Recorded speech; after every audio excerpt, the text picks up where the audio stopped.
Palanpur RTO circle ઉપર કરોડોના ખર્ચે બની રહેલો નિર્માણાધીન બ્રિજ આજે પણ અધૂરો છે। કેન્દ્ર સરકારે 123 કરોડના ખર્ચે 3 leg elevated rotary railway overbridge મંજૂર કર્યો હતો, જેમાં પાલનપુરની એજન્સીને 90 કરોડના ખર્ચે બ્રિજનું કામ 18 મહિનામાં પૂરું કરવા માટે મળ્યું હતું।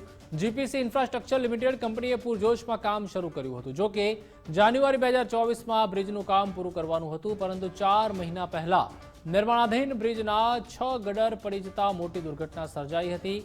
સરકાર દ્વારા બ્રિજ બનાવનાર એજન્સીને બ્લેકલિસ્ટ કરાઈ હતી। આરટીઓ સર્કલ ઉપર જે બ્રિજ બન્યો છે એ બ્રિજનું કામ જ્યારથી ચાલુ થયું ત્યારથી એની હાઈટ જોઈ અને લોકો એક જ વાત કરતા હતા કે આ તો પડી જશે, અને આખરે પડી ગયો। 2 માણસોએ જીવ ગુમાવ્યા અને આ પુલના કારણે સતત ટ્રાફિકની સમસ્યા હળવી કરવા કરતાં તો અત્યારે ટ્રાફિકની સમસ્યા બહુ કઠિન બની ગઈ છે। એરોમા સર્કલ આગળ તો જાણે 1-1 kilometre 2-2 kilometre 3-3 kilometre lobby line લાગે છે અને ચારે દિશાઓમાં લાઈન લાગે છે। આખા સર્કલ ઉપર ચારે દિશાઓમાં એટલી લોબી લાઈનો લાગે છે કે પ્રજા 1-1 કલાક સર્કલ ઉપર ઊભી રહે છે, છતાં એમને જવાનો માર્ગ મળતો નથી। પણ પ્રજા હવે કેમ ભોગવી રહી છે? સરકારને એટલી તો ખબર હોવી જોઈએ કે જે ઘટના બની કે સરકારે એની અંદર લોકોને પૈસા ચૂકવી દીધા છે, તો હવે તો બ્રિજ તો ચાલુ કરો।